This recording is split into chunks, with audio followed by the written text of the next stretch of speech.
Welcome, everybody, to the Apex Sunday podcast. We're hosted by two petrol heads, myself, John Dowsett, and Rob Ross. And this is the podcast that banters and rambles on about Formula One races, news, and events. John, I think I've discovered what may be the problem with Mercedes recently. There's no money. There's that. You could say there's that. But for me, I think it's Toto Wolff. And if you take a look at this video here, you'll notice that his mask is below his nose. And if you look at Christian Horner and Zach Brown, they have their nose covered. So it clearly indicates to me that Toto lacks understanding of airflow and aerodynamics.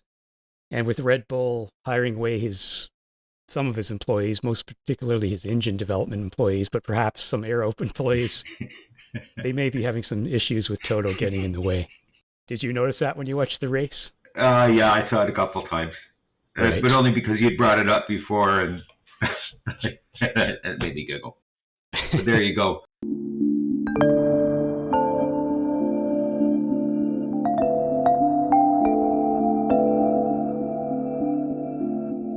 What did you think of qualifying? Well, I think the story of qualifying would be Lewis finding his setup just before the qualifying session. So that ensured that the first two rows were Red Bull and Mercedes. Because before that, he wasn't doing too well, was he? No, I think he was complaining about Bottas's chassis. Well, he's actually followed that up with, he says that's a myth that they're different, and this is something that they do fairly often. But he could have used that as an excuse, that's for sure. The other thing I noticed is Tsunoda losing it again, the third time in qualifying. He is a rookie like Mazepin, and he's doing better in the races than Mazepin, though, of course, he has a much better car. He moved to Italy to be close to the factory, but he's still, do you think he's just overdriving? Or do you think it's... I think he's still trying to find his sea legs. I think he's, it's a tough call, and there's a lot of pressure. For Yuki, that is. For Mazepin, I think that he should really think about putting in some job applications at Walmart and 7-Eleven. And I'm not too sure he fits. Right. Well, his father can get him a job, and perhaps he can go to another series or something, but we're going to see what happens with him.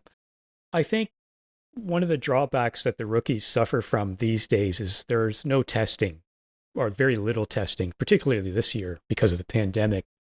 I remember Villeneuve, when he started with Williams, before his first race, he had 2,000 or 3,000 Ks of tests in the car. That's got to help you out, right? Absolutely. Especially moving up, right? Absolutely. And that track in France, oh my God. Yeah. It's difficult to watch, isn't it? Yeah. It's disorienting. Yeah. Okay, so I'm not the only one. No. And because I know we talked about it last week as sort of like, is this the future of tracks? And what I meant by that is I knew there was configurable tracks, but this seems to be ultra configurable. But having said that and watched the qualifying in the race, there were times when it's like, where are they on the circuit? It's not an easy circuit to follow remotely.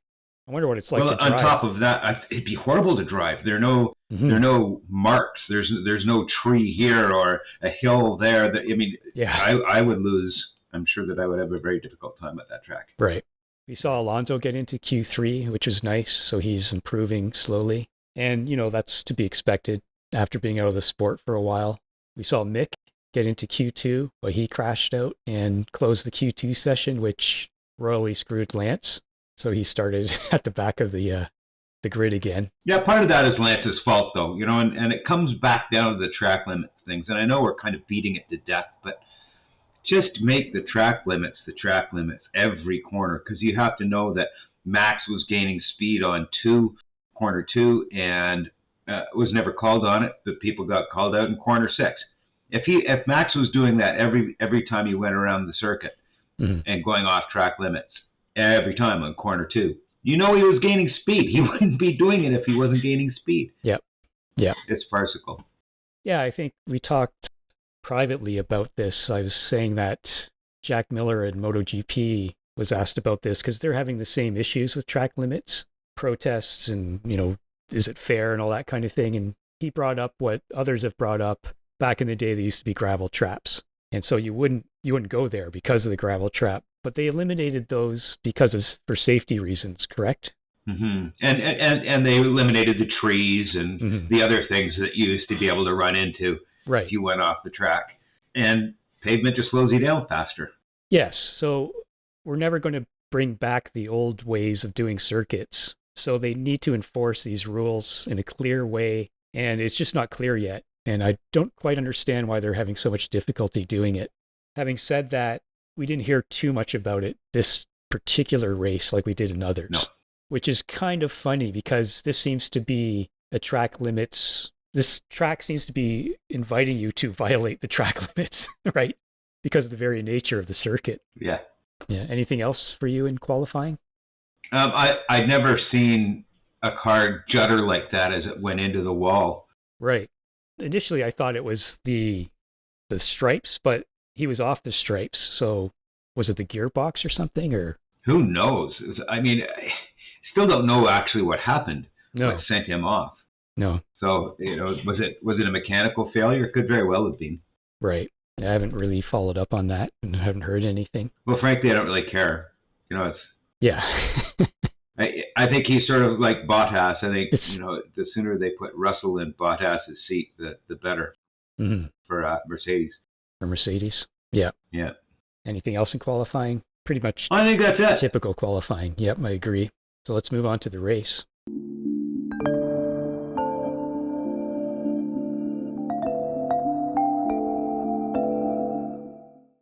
And what did you think of the race overall? I thought it was a good race. Yeah. It was an improvement over the last few, wasn't it? Yes. Again, it could use a little bit more dicing. Yeah. But it was interesting seeing that the strategy play out, because the strategy in this race was just immense in comparison to other races. The undercut was so powerful. It was. That was basically the key story of the race, was the two-stop for Red Bull, and the fact that Bottas and Lewis, but more Bottas, he was saying after the race that, well, he was pretty furious. He was pretty salty for change, if you remember on the radio. Yes. Because he was saying very early on in the race, when he was in third and very close to Lewis and Max, he said, these tires aren't going to work or aren't going to last, basically. He basically said, we're going to have to do two stops. But I believe they left him out for Lewis, and that's why he suffered for that. And I do the same thing. Yeah. And he's already in that position already in this point in the championship this early. Yes. And he's always been that way. So I think he's going to come to accept that or be more salty about it and see what happens the next season. I know that everybody's talking about getting their elbows out, and I don't think that Bottas does that anymore. No. And if you look how easy it was to pass him, it was silly. Yeah, are you speaking about the passes at the end or just in general? Right. Actually, in general too. But I'm not too sure. The passes at the end, I think their tires were completely gone. And I think, Lewis has said that there was no point in defending. It was useless. Because I know Nico Rosberg was very upset with both those drivers, both Valtteri and Lewis, for their defense.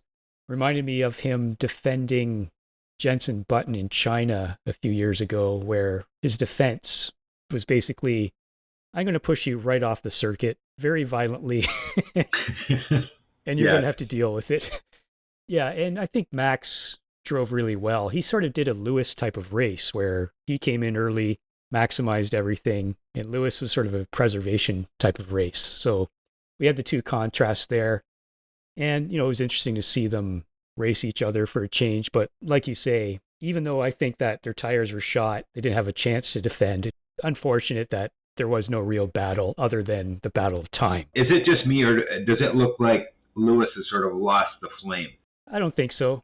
I think maybe some people are saying he's not used to the competition. I don't think so. I think it's mostly just the Mercedes team, the team around him, or not all of them, but a few of them are a little bit, they're just a bit indecisive. But he isn't the ornery Lewis of old. Yeah. There could be mileage to that. Perhaps I'm wrong in that he is quite affected by Max's challenge. It's sort of like he's found God.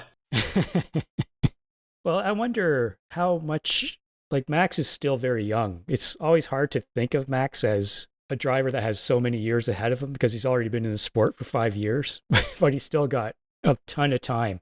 And Lewis has been around for a very, very long time. So you and I have some age on us, and we both know that as you age, your priorities and so forth change. But he's still, Right. 30-ish or something. So I think he's still got till the end of 2024 in him in this sport. And then we'll see if he moves over to the new engine formula and whatever formula they come up with regarding the race cars at that time.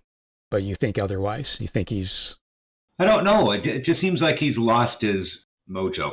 I don't know what that's about. And I guess when you put it that way, if you think about Alonso and if you think about Vettel, if you think about the old shoes, yeah, they're calmer and they're more laid back and they don't have the same sort of fire in them as the young guys do. So maybe that's what it is. Yes. But is it a switch over? Like there's a common wisdom that you're young, you don't have much experience, although obviously Max does at this level, and you tend to overdrive, underdrive, make bad decisions and so forth. And then as you're older, you tend to be more optimal and more measured in your driving. I don't know if that's the case with Lewis or not. I mean, it must be to an extent. I think the young guys have an ability to turn up the wick like nobody else. I don't think they have the ability to sustain it, but I think they have the ability to ride that ragged edge a little bit more than the wise old owls that know better. Right. Well, what do you think of the whole mentality that's been advertised for years about, the winner's mentality, the champion's mentality? The very top people hate to lose at everything. They're childish at card games. They're childish at golf games. They can't stand losing. Does that change? Or was Lewis ever like that? He never gave me that impression, at least verbally, whereas others, like Verstappen does. Yeah. Verstappen always has. Yes, Lewis has done that. Lewis comes in second and he's pouting. Right. Not so much this year, but in the past, absolutely. Mm-hmm. The other factor of winning is you have to win to know how to win. Yes. And once you've won once, it really does make a difference. It really does. It's something under your belt, and now you can just go ahead and do it. Right. Well, I was going to ask you about that in regard to the rookies. Do you remember your first professional race and how you felt on the grid as you're preparing to start the race? Was it obviously you're excited and all that, but was there nervousness as well? And, what was going on, or do you remember? Oh, absolutely. I think that the big heat came the first time I went out on the track, and it wasn't a race. It was going out in practice. Right. And lining up for the first time in practice, that stands out in my mind very, very strongly. Right. But as far as the race goes, everything turns off. As soon as that flag drops, everything turns off. And I don't think it makes any difference if you're a rookie or you've been there for a long time. You have to focus on racing. You don't have a chance to lose your concentration for a millisecond. You lose your concentration for a millisecond. Right. And that's right. Well, that sports psychologist we did some work for years ago when he was talking about the particular F1 driver, well, actually drivers, he told us about a few. I won't say who they were, but they were both winners and champions, one a multiple champion. And they hired him for concentration and focus. That was their chief reason. Yeah. So I guess if you lose your focus for a tenth, there's some danger possibly depending on where you are on the circuit. Have you ever lost focus or been distracted or something on the circuit that you can recall or not? No, I don't think I have. Okay. I don't think I have. Honestly, I know that might sound a little bit over the top, but it's pretty hard to do that. And there are times to do things. When you're hammering up a straight, that's when you can, look at gauges and you can measure what's sound, listen to more closely to sounds and take in other things and observe where your competitors are on the track in a more meaningful way. Yeah. I didn't have the concentration level that those racers have in Formula One that seem to be able to carry on a conversation while they're going around a corner at 4Gs. Right. Yeah. And there's all the steering wheel with the 20 buttons or more and all the management and so forth. There's a lot. You have to appreciate a lot's going on in the mind of a racer while he's in a race. Like a hell of a lot of stuff is going on. That's why they're in Formula One, obviously. But it's, that kind of thing does kind of fascinate me because in MotoGP, they talk about confidence all the time. I lost my confidence in the bike. I don't hear that too much in Formula One other than, this car can't go through this corner very well, that kind of thing. How do you think that some of these guys lose confidence in themselves from time to time? And perhaps if Lewis doesn't even realize it, perhaps, this level of competition is affecting him subconsciously in a way? Or is that just, a couple of guys trying to make up a story? Not at all. I think we're seeing that with Danny Ricciardo. I think we're seeing it with Sebastian Vettel. I think Sebastian Vettel is getting over his problem that he had, because he definitely lost the plot. I think he's coming back. Yeah, he's way improved from last season, isn't he? In a worse car. And Alonso, he's a very hard read. He's a very hard read. But I think you have to get comfortable with the car. And if you can't get comfortable with the car, my God, what a horrible, horrible task they have ahead of them. Yeah, and that's what confidence means. Like when the driver and a rider says they lack confidence in their vehicle, that just means it won't be going to where they want it to go. It won't behave the way they need it to behave. Do you think? But I can't think about it. In my brain, I don't want to think about it.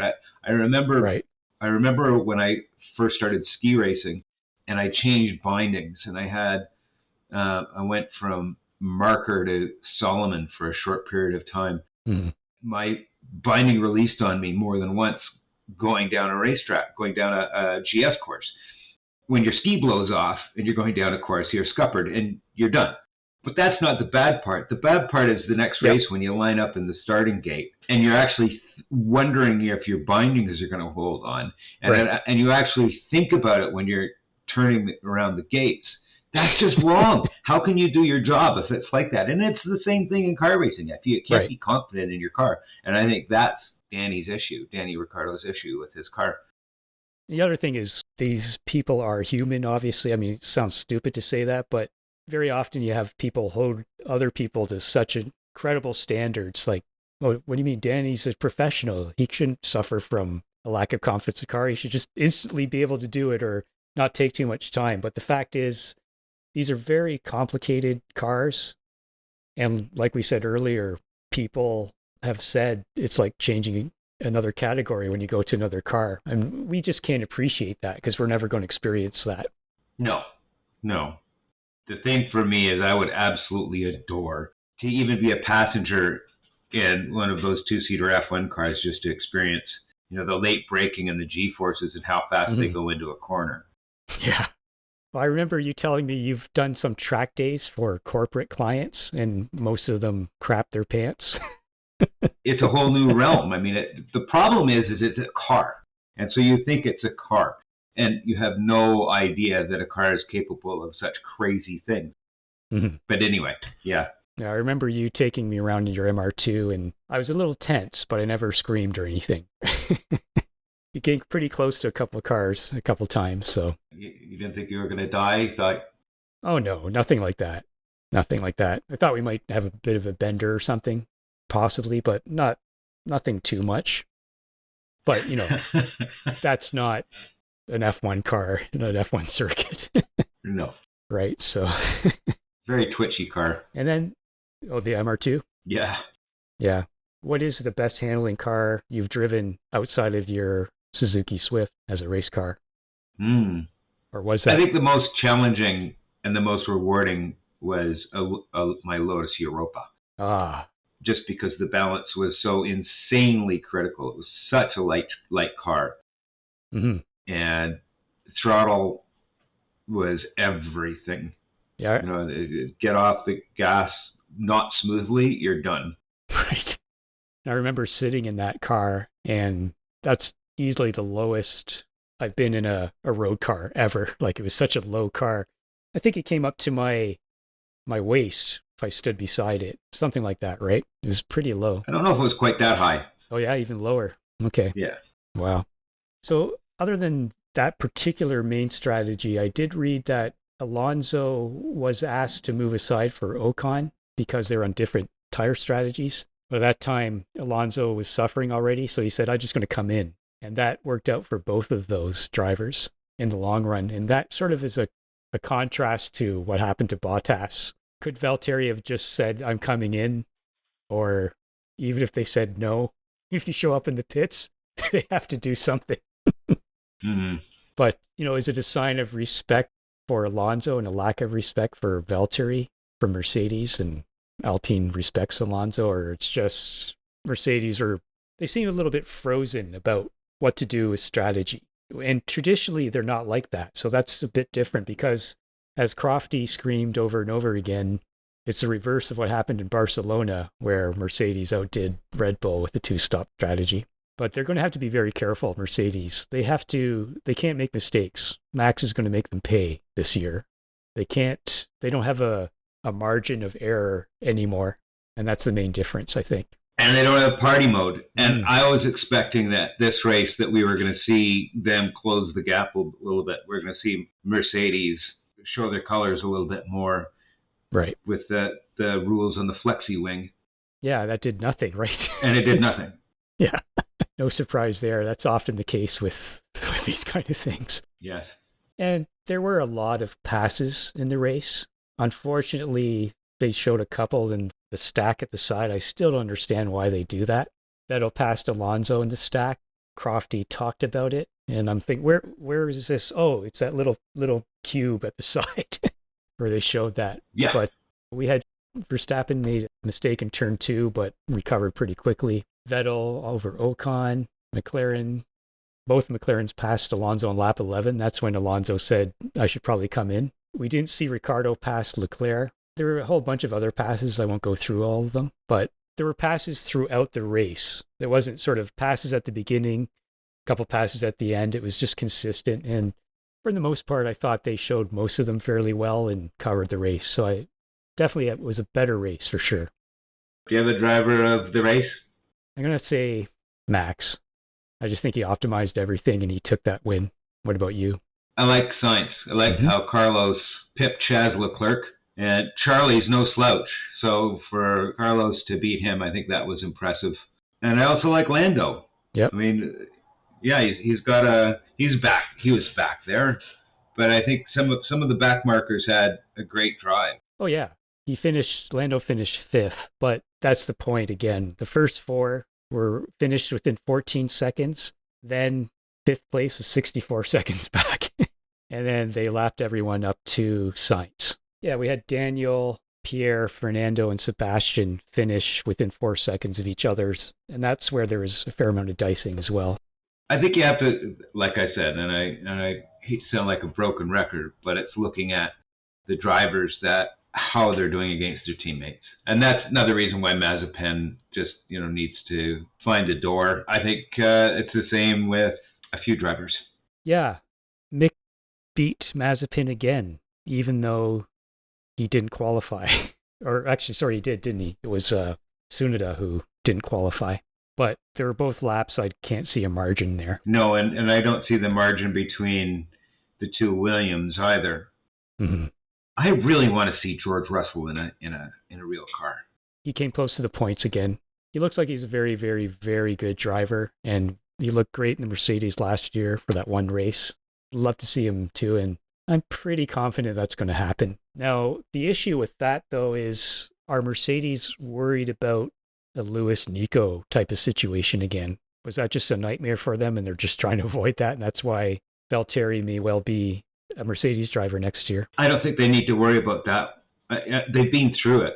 Unless they change their management, I think that they've been through it and they can control that whole situation. Maybe I'm dreaming, but... Well, plus they can't risk losing Russell. Like, they just can't risk it. Lewis is still great, but his years are less than Russell's years. If Russell is very, very good, Mercedes can't lose him. They've already lost Ocon to Alpine he signed a 3-year contract. We'll get into that in news. But they can't lose him. I think it would be a massive, massive mistake not to sign Russell next year. Were you expecting red flags during the race? No, I wasn't. Or any safety cars? Because it was a pretty clean race, wasn't it? Yeah, no, that didn't even cross my mind, which is, a nice difference from the last couple of races we've had. How would you rate the race? Probably about a 7 out of 10. Yeah, exactly. It actually kept me awake. Yep. I gave the first race of this season a 7, and I'm going to give this one a 7 as well. It was good. All right, so let's move on to news.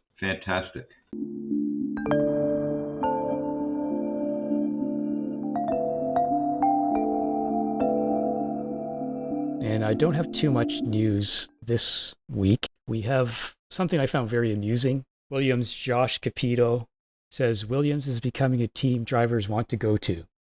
Marketing, right? Yeah. I mean, it's true that it's better financed now, but if they don't improve with the new formula, drivers will not be looking at Williams. So it depends on what happens next season and probably the season afterwards. It is their opportunity, though, to improve, isn't it? They really should, and they probably have to. How long does it take to get a team up and going, though? Don't know. I mean, can it actually happen? Right. Look at Renault. Yeah. Renault's been around for a while now, and they're still not up the pointy bit. Yeah. So I would like to see them come back to the glory days. But I don't know if they have the ability to do that. It's just so tough. Maybe it's the new formula. Maybe it'll all start coming through in the new formula. And then there's got to be stagnation under Frank and Claire that's now gone. Yeah. Who do you think I have no idea who Williams would sign in place of Russell, other than maybe Bottas. Welcome him back to Williams. You know what? Mm-hmm. There are some great young guys in F2, F3 that would love to have a seat. And I think that's the wave of the future. Yep. It's worked very well with Lewis. Lewis started when he was still wearing diapers pretty much. And Max started when he still didn't have a road license, for heaven's sakes, and he was racing an F1 car. Mm-hmm. That's the way to start him. And if you want to get the old guys back in, they don't seem to be able to get it going again. I think Danny might have. I feel sorry for Danny. I think maybe the shuffle from team to team to team has taken its toll. And Kimmy's just gone. I don't know what happened this year. Kimmy's just gone. Last year, he was toasting Giovinazzi regularly, and I think he's just having fun driving around the circuit. Yeah, I think so as well. Yeah, he, like we talked about earlier, his frame of mind must be very different than it was 5 years ago or whatever it was, right? So we had Ocon signed by Alpine for the next 3 seasons. Clearly, he's not going to go back to Mercedes anytime soon. And that's 22, 23, 24. So that's through the new formula. And the engine rules are frozen from next year for the next 3 years, I believe. We'll have to verify that, because that's how Red Bull got their ability to take the Honda engine over. But requires a little more research or some nuances there. But we both are big fans of Ocon, so I think it's a great signing. I don't. You don't? No, I think he's got such great potential. And locking him into a team for 3 years, I guess he's a young guy, so you can leave him there for 3 years. But he has to consistently show that he's going to slaughter any teammate that comes into the stable. Yep. He's doing that right now with Alonso, but that's not making a huge statement because Alonso's been gone for a while. Yeah. There's just not many options, though. That's the problem. Like, where else would he go if Mercedes takes Russell? I don't think he has very many options. And as we said earlier, the revised wing test didn't seem to do anything. Do you have anything else in news you'd like to discuss? I don't think so. I don't think that there was anything burning other than I'm wondering what these guys are going to do over the next 3 races back to back. It's going to be a heavy. Yeah, we've got 2 races in Austria next. So we have 2 races in the same circuit. And then is it at the Red Bull track? Yeah, the Red Bull Ring. And then it's Great Britain. Right. 2 races the same place, so travel costs are down for that. And, all that kind of stuff. And then England, where I'm sure Lewis would love to win. Well, he'd love to win everywhere, but particularly in his home race. Yes. The Austrian track is a very, very short circuit with very little turns. So it'd be interesting to see what the cars can do there. Yes. I think DRS will be pretty strong there. It's an old track, though. It is old, but they're not racing on the long version anymore, obviously. It used to be the Österreichring from 1969, I think, or older even, 1963. Yes. I don't think we'll ever see those kind of circuits again, at least in our lifetime. Things change. Like the Nürburgring and these huge 11-kilometer, 12-kilometer circuits. You think we'll ever see that again? Or but not in Formula One. Yeah? That's what I mean, in Formula One. No. No, and I think that I really still enjoy watching races on those big tracks in Australia. They have the V8 touring cars hammering around Bathurst, and Bathurst is just a beautiful track. There are lots of great old tracks out there that are still in heavy use. Right. They're just not suitable for F1 cars, right? Runoff area. I question that. I think that if you can run the Le Mans prototype cars around Mosport, you can run a Formula One car around Mosport. Mm-hmm. And when Alonso looked at Mosport, he said it'd be a blast in a Formula One car. Oh, yeah? I think that there are too many factors involved. I think it's more than safety. I think there's marketing. There's who's going to pay for it. Yes. And you saw some people at this race. It was kind of funny. There'd be like an empty grandstand and a totally packed one. I thought, shouldn't they just be spreading them out a bit more? You have to know that the gate is huge. I don't know how many people were at the last Canadian Grand Prix, but I'll guarantee you what it does for Montreal is huge. All right, well, that's it for this particular race, and we'll talk about Austria next week. All right, talk to you later. Bye.